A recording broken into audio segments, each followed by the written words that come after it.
I always think about the late, great DJ Clark Kent, super producer. Rest in peace to my brother. King.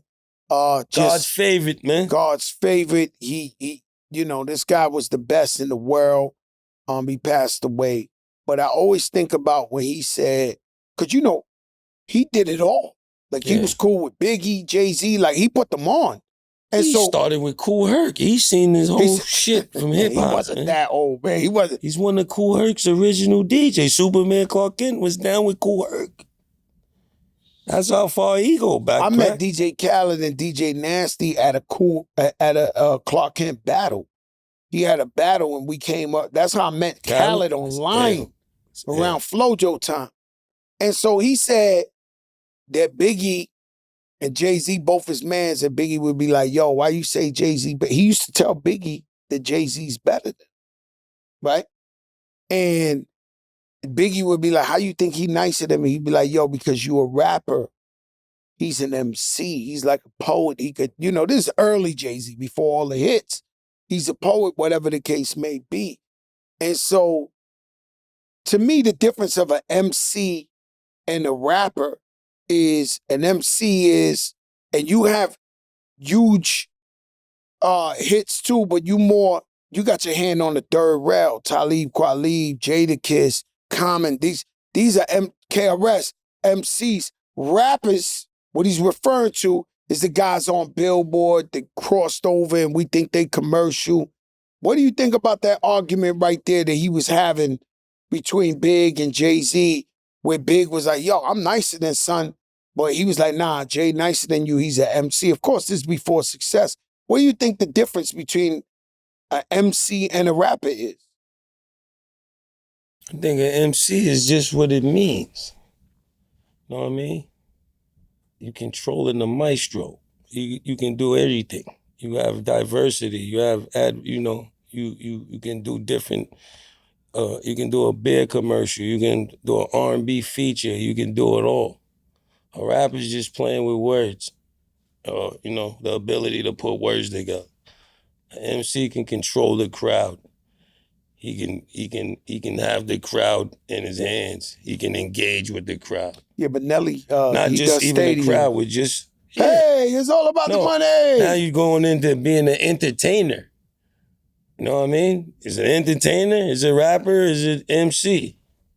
Or is it songwriter? Now you got Pac, you got people that wrote the song Pac that you never even see. Dear Mama. Yeah, Pac was everything. That's actor, a fucking, dancer, and rap. Pac had all the tools of everything. He was everything. He can do drama. He can make music. Because I'm trying to find out who's the perfect one. Like, so you say Pac. That's why Dear so Mama's many. like a Picasso. Yeah. It's like, it's the best songwriter in the game. You got guys like Hov, who I Love the Dough was talking about, we cop the hottest V's, then we play Monopoly with real cash, and then Big come on his shit, right? Was you ever there for any of them, like, big song? I was there for Hypnotize. I was there when he wrote Hypnotize. Was you there for I Love the Dough or anything like that? I was there for I Love the Dough. No! We was actually in the MIDI room. You know what I mean? They both was there? Yeah, it was no fucking emails and none of that there. You had to be there. So you seen them both going at it right there? It wasn't battling or none of that. They was trying to make a hit song, which they did. Did you see any paper? We was mad. Did you see any paper in rhymes? Nah. I didn't. It was all off the top. No, listen. I didn't see. Listen, you gonna tell a real story or not? Everything I tell is real. Okay. You don't got a hood for a reason. Listen, we was in the MIDI room. We was the Young Locks. And Hov kept coming in our room, like, giving us an update of what's going on. Like, yo, I gotta go first. I'm about to go first. This, that. And he's like, nah, you go in there and kill that shit, Hov. You know what I mean? And that's what it... He was probably going to the bathroom. Then he'd stop in the MIDI, kicking with us. You know what I mean? And we actually seen Angela Winbush. That's not a sample. That's her singing, I Love the Dough. We seen her laying the hook. We seen DMX laying Pray for My Downfall. That ain't a sample either. We seen them record that live. We one of the fortunate artists to be featured on Life After Death. There's only a couple features on there. So we love Big forever, you know what I mean? We thankful to been around for the process of life after death and slightly before that. And it was a beautiful thing. But yeah, we was in the studio the day they made, I was in the stew for Love the Dough. I think I was in the stew. Either I was there for a lot of them, or when we would come for our session, we would hear what he just did. Long Kiss Goodnight, a lot of them shit. Of course, we was there for Last Days because we featured on it. Yeah, but you know, when I think about, when we talk about the perfect MC, the perfect rapper, perfect performer, entertainer, came up a lot today. I think DMX shows which one of them DMX songs. Everything. You was there every song he recorded. I was there for a lot of them. Shut him down, open up shop. I don't think he wanted to do that. When Swish first brought it to him, he didn't want to do it. He didn't want to do that? At first, I don't think he was like happy to do it until when it was done. When I tell you, it was a major hit. And at this time, I was still halfway in the Bronx. So I'm at the car wash. And when I tell you, every single car, I don't care, it was a Spanish dude that would be playing salsa. They was playing that shit. Like, that song had me the dizziest. You know how you go Fordham Road? Where you go in Yonkers when you want to see if your record was popping? Like Benjamin's, you came outside. You go to Fordham, you go to Fordham, you go to Fordham. I used to do that. If I drop a record, you see the cars coming up and down the hill. I stand and see who's playing my album, whatever. Up and down the hill, yeah. Man, I have never witnessed in the history of the Bronx. Stop. Shut him down. Yo, I was dizzy. It was everywhere. Like, that was the craziest to me of standing outside trying to hear your song. That was that shit right there. And he didn't even want to record that. I think Swiss had a little problem making him get into the lay once he with the final mix and mastered version came out. And they knew what it was. You know, when I went, shot the video, was out of it. I'll try to keep this conversation non-controversial, you know what I'm saying? Because I don't know why. Got a Crazy Joe. I want to sit down. Let's go Crazy Joe. Nah, listen, I want to sit down with a podcaster that has 3 followers who think he know. And because they sit down, yo, this guy's cap, I want to sit down next to one of them in their NYCHA apartment when they shoot. I'm going to walk in the NYCHA, right? And sit next to him. Because I don't think people truly understand. I'm a project baby for real. I'm from the projects. The soil of soil.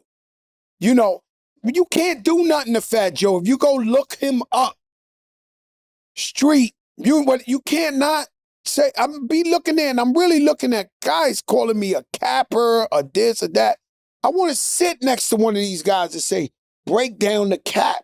Because when I say shit, you know, I said I did records with Big. Everybody, he's the capper of a lifetime. They put out the second album, the double album. Fat Joe was featured on that album. Now, did they take me off? They took me off. But they put out the real list. And somehow, some way, every time I say something, if I say I saved Common's life, he come up on here and say, I saved his life. And it come, I don't know I'm trying to verify. Where's the cap? And then some of you guys. You don't need no validation, No, Joe. listen. Some of these guys. You want to do Because if you're really from the projects, some of these guys are so horrible on these podcasts that they're not even garbage. You ever seen the dumpster in the projects where they got like that gook, that shit? Your shit like dumpster that garbage. Juice. The dumpster juice. Your shit like the gook that come out the bottom of the dumpster. Don't compare yourself to us. Our shit, you know, we need 800 episodes. I'm talking prematurely. But yo, I'm not used to number 2. We gotta go number 1. We went number 1 on Apple off 1 EP. This shit is new, Joe. We new, man. We gotta be humble and thankful, man. I'm humble, but I speak reality. And if you guys don't think I'm watching y'all, I do watch y'all. Do you watch? How about disgruntled MCs? They never got under your skin, like disgruntled former crew members and stuff like that. When they go off, you just ignore them all the way. You got beef with Jada? Say my name. You shy? I said, if they don't say my name, they say my name because they think but they think Joe way up. Listen, they think Joe way up. They wouldn't say my name 10 years ago, 15 years ago when we was running around giving the beats to their favorite rappers. Now they say my name because they say, oh, this guy courtside, he number one. I'm gonna get a lawsuit. I'm gonna get a color. These are all lawsuits. They think they're gonna trick me out of the streets. You understand what I'm saying? They wasn't saying my name when we was giving dudes the beats every day. So I'm just saying, I'm gonna choose one of you guys who got a podcast in preferably a night setting. Yeah. I'm gonna come in by myself with about 2 million in jury just so I can show you how much cap I'm working with. And we're gonna sit there and I wanna see you break down the cap. Cause you know, that's how I feel. That's it. I'm gonna do it. One of you gonna be a lucky contender and you're gonna have a couple of more followers than your 2 aunts and your cousin. I'm coming with a torpedo bat. That's all I know. Fucking right. And so it's hard being number one, but everybody gotta do it. So success shot at you. Success shot at you. You know, so we here. Let me tell you something. Switched it. The train is coming. Then the success shot at you. Now. Success the train is coming, I like the success shot at you. No, success shot at you. You gotta listen, we gonna do what we do, cause we do what we do. We don't gotta don't get disturbed and don't get, you know what I mean, don't let that shit bother you, bro. Yeah, they try to knock you out. It's only bothering you because you on the radar. You know what I mean? Shout out to On the Radar, but we on the radar.